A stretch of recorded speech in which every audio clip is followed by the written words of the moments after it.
बयान दे दिया। मुस्लिम लड़की हिंदू से शादी करे तो जीते जी मिलेगी जन्नत। मुस्लिम महिलाओं के लिए इस्लाम नर्क है। मुस्लिम महिलाओं को बच्चे पैदा करने की मशीन बना दिया। मुस्लिम महिलाएं कर रही हैं घर वापसी। इस तरीके से जगत गुरु परमहंस आचार्य का विवादित बयान सामने आया और मुस्लिम महिलाओं को लेकर यह बयान अब काफी ज्यादा चर्चा में नजर आ रहा है। देखा जाए, आज जो मुस्लिम महिलाएं हैं उनको अगर धरती पर नरक देखा जाए तो इस्लाम है।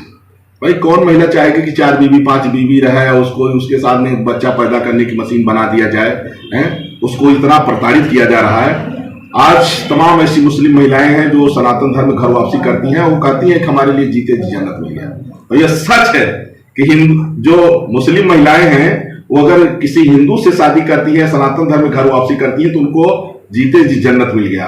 हर महिला के लिए इस्लाम जो है वो समझिए कि जहन्नुम है, नर्क के समान बना हुआ है। हरीश द्विवेदी हमारे साथ जुड़ गए हैं सीधी से। हरीश, इस तरीके से जगत गुरु परमहंस आचार्य ने जो बयान दिया, अब इस बयान को लेकर काफी ज्यादा बातें सामने आने लगी हैं, प्रतिक्रियाएं सामने आने लगी हैं। मायने क्या निकाले जाएं?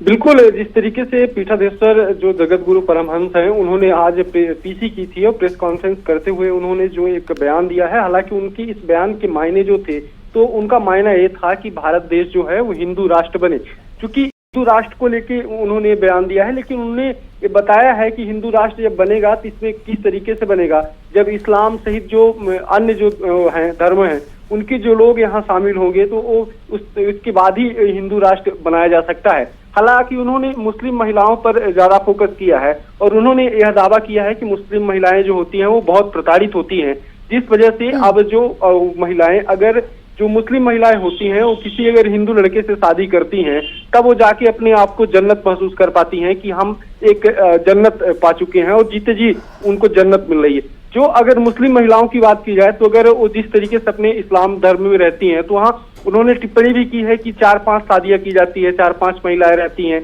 और उनको बच्चे जो पैदा करने वाली मशीन भी बता दिया है कि उनको बना दिया गया है। तो ऐसे में लेकर जरूर इसके मायने बहुत सारे निकाले जा रहे हैं। हालांकि इसके पीछे जो उन्होंने वजह रखी है तो उनका वजह यही था कि हिंदू राष्ट्र जो होगा तो कैसे बनेगा उसकी उन्होंने परिकल्पना करके एक उदाहरण पेश किया है। जी ठीक है, तो फिलहाल मौजूदा समय में अगर देखा जाए तो इस तरीके से बयान जो है परमहंस आचार्य का सामने, एक बार सुना देते हैं कि आचार्य जी ने क्या कहा। बने रहिए हमारे साथ। वैसे भी देखा जाए, आज जो मुस्लिम महिलाएं हैं उनको अगर धरती पर नरक देखा जाए तो इस्लाम है। भाई कौन महिला चाहेगी कि 4 बीवी 5 बीवी रहे, उसको उसके साथ में बच्चा पैदा करने की मशीन बना दिया जाए, उसको इतना प्रताड़ित किया जा रहा है। आज तमाम ऐसी मुस्लिम महिलाएं हैं जो सनातन धर्म घर वापसी करती हैं। वो कहती हैं कि हमारे लिए जीते जी जन्नत मिल गया। और यह सच है कि जो मुस्लिम महिलाएं हैं वो अगर किसी हिंदू से शादी करती है, सनातन धर्म घर वापसी करती है तो उनको जीते जी जन्नत मिल गया। हर महिला के लिए इस्लाम जो है वो समझिए कि जहन्नुम है, नर्क के समान बना। साथ जुड़ गए हैं कांग्रेस के प्रवक्ता राम पांडे जी। आपने सुना होगा जगत गुरु परमहंस आचार्य का यह बयान। उन्होंने कहा मुस्लिम महिलाओं को कि वो अपने आप को काफी ज्यादा कैद महसूस करती है, अगर वो हिंदू लड़के से शादी करेंगी तो जन्नत जैसा उन्हें महसूस होगा। इस पर क्या आपकी टिप्पणी? ये तो सरकार की गलती है।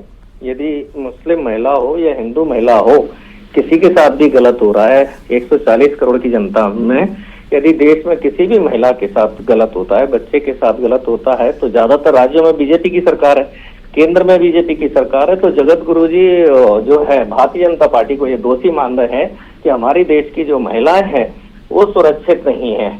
और वैसे आजकल मैं समझता हूँ कांग्रेस के जमाने में एजुकेशन इतनी बढ़ चुकी है कि 80% जो है साक्षरता का प्रतिशत बढ़ चुका है। तो हमारे देश की जो महिलाएं हैं वो अपना अच्छा भला बुरा सब कुछ समझती हैं। उन्हें कितनी शादी करनी है, कितनी नहीं करनी है, कितने बच्चे करना है, कितने नहीं करना है। और आजकल हर समझदार महिला होती है, उसको पता है कि मुझे अपने बच्चों का भविष्य बनाना है। और जो सरकार के जो आंकड़े हैं जनसंख्या वृद्धि के, वो सब में समान है, हिंदू मुस्लिम में कोई अंतर नहीं है। ये सरकार ने अपनी वेबसाइट पर डाले हुए हैं। तो भारतीय जनता पार्टी से जुड़े हुए लोग कहें या जो भी कहें, इस जनता को मिसगाइड करने का काम करते हैं, मिसलीड करने का काम करते हैं। और हमारे देश में जो मूल मुद्दे हैं, जो मतलब चाहे हिंदू के बच्चे हो चाहे मुसलमान के बच्चे हो, सबको रोजगार मिलना चाहिए। रोजगार किसी को नहीं मिल रहा है तो महाराज जी को ये बोलना चाहिए कि भाई रोजगार मिलेगा तो सब खुश रहेंगे। अब विदेशों में क्या होता है, अमेरिका इंग्लैंड में सबको रोजगार मिलता है, तो वहाँ ये हिंदू मुस्लिम सिख ईसाई कोई नहीं करता है, वहाँ सबका अपना व्यापार चलता है, वहाँ चंदे का ठीक है। दुर्गेश जी भी हमारे साथ जुड़ गए, दुर्गेश जी भी हमारे साथ जुड़ गए बीजेपी से। दुर्गेश जी, ये आपने तो सुना ही होगा ये बयान, विवादित बयान जगत गुरु परमहंस आचार्य का मुस्लिम महिलाओं को लेकर जो उन्होंने कहा, क्या कहेंगे? देखिए, निश्चित रूप से महाराज जी ने जो कहा है वो उनके समक्ष जो बातें आती हैं उनको लेकर उन्होंने उस चीज को कहा होगा। और आप और हम भी जानते हैं कि मुस्लिम समाज में जो महिलाएं हैं, निश्चित रूप से जो जनसंख्या की बात आती है, जब बात इस तरह की निकल कर आती है तो उसको लेकर उन्होंने कहा है। और उसमें निश्चित रूप से हर क्योंकि जितने भी गुरु हैं, जितने भी वो हैं, संत हैं, महात्मा हैं, वो सद्भाव का मार्ग दिखाने का काम करते हैं। उनके पास निश्चित रूप से देखना होगा कि इस बयान के बाद लोग इसे कैसे लेते हैं। आप अपनी बात रख रहे हैं, ठीक है, बहुत शुक्रिया हमारे साथ जुड़ने के लिए और अपनी बात रखने के लिए। आगे बढ़ेंगे और आपको सीधे लिए चलते हैं। विष्णुदेव साय इस वक्त कार्यक्रम में मौजूद मंच में विराजमान चल रहा है हमारे प्रदेश के यशस्वी अध्यक्ष, जगदलपुर के विधायक श्री किरण देव जी, हमारे छत्तीसगढ़ सरकार के उप मुख्यमंत्री श्री अरुण साव जी और कांकेर लोकसभा के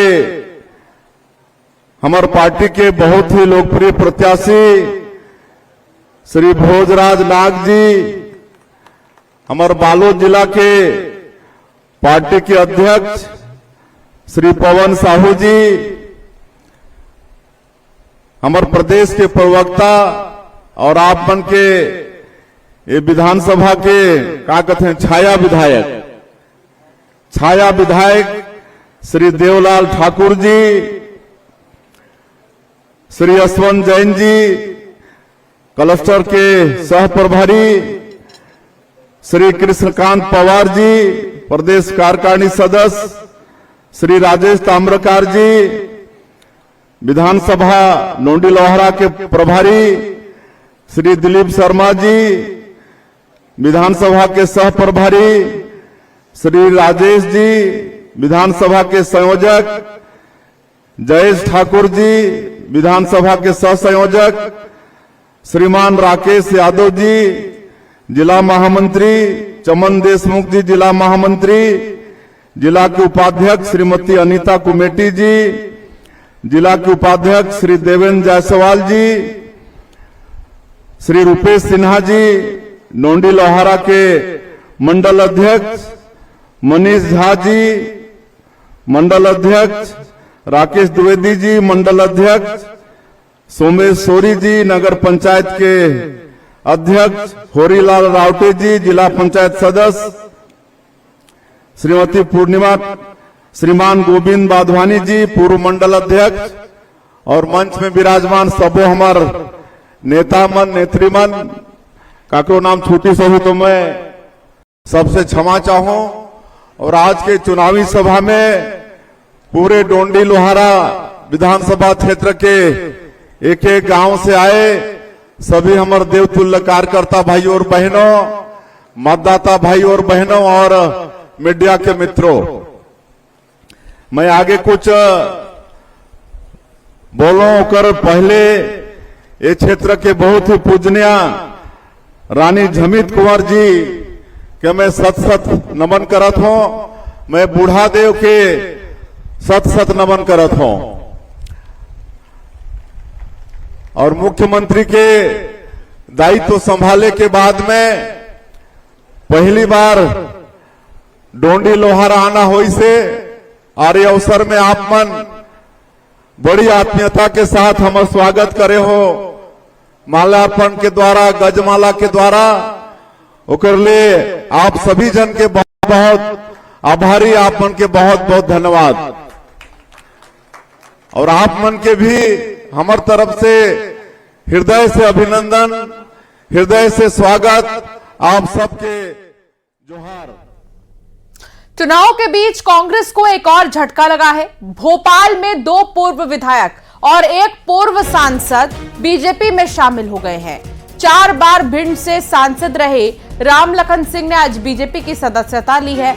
रामलखन सिंह बसपा के राष्ट्रीय स्टार प्रचारक रही हैं। इनके अलावा पाटन से पूर्व विधायक नीलेश अवस्थी और खरगापुर से पूर्व विधायक अजय यादव भी बीजेपी में शामिल हो गए हैं। इनके साथ कई कार्यकर्ताओं ने भी बीजेपी ज्वाइन की है। सीएम डॉक्टर मोहन यादव, प्रदेश अध्यक्ष वीडी शर्मा और न्यू ज्वाइनिंग कमेटी के संयोजक डॉक्टर नरोत्तम मिश्रा ने बीजेपी की सदस्यता दिलाई है।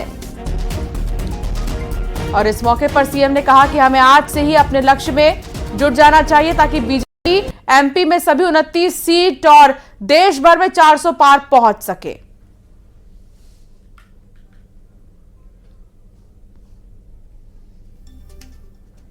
परमात्मा की दया है तो आज आप वापस हमारे साथ आए हैं। मैं सभी का स्वागत करता हूँ, अभिनंदन करता हूँ और कुल मिलाकर ये आश्वस्त करता हूँ कि आप सरकार के अंदर आपके अच्छे उपयोगी सुझाव में उसका भी पालन करेंगे। सरकार के माध्यम से जनता की सेवा करने के लिए आपका भी उपयोग करेंगे, आपको हिस्सेदार बनाएंगे। देखो आज से ही मुकाम संभालना है। यहाँ से हम संजय भाई वगैरह सब तालमेल कराएंगे, नीलेश भाई। तो आपने कल हम थे ही वहाँ आशीष भाई के वहाँ कार्यक्रम में, तो हम सब अपने अपने मुकाम संभाल करके अच्छी ताकत के साथ जिताएंगे। मेरी अपनी ओर से एक बार परिवार में आपका स्वागत है। बहुत बहुत धन्यवाद। तो वही विपक्षी नेता के बीजेपी ज्वाइन करने को लेकर कांग्रेस नेता और पूर्व मंत्री पीसी शर्मा ने तंज कसा है। उन्होंने कहा कि जिन नेताओं को कांग्रेस ने सब कुछ दिया अब वो धोखा देकर जा रहे हैं। बीजेपी में ऐसे नेताओं की कोई पूछ नहीं है। जो लोग जा रहे हैं तत्काल फायदा देखने वाले लोग हैं। ऐसे भी लोग हैं जिन्होंने कांग्रेस से सब कुछ दोहन किया और वो लोग चले गए। वहाँ कोई पूछ उनकी होने वाली नहीं है। कांग्रेस में एक अलग सम्मान रहा है। ये महात्मा गांधी के नेतृत्व में भारत को आज़ाद करने वाली पार्टी है। ये लोग वो हैं जो धोखा दे रहे हैं कांग्रेस को, अपनी माँ को। तो बीजेपी में जाने वालों पर पीसी शर्मा की तरफ से निशाना साधा गया।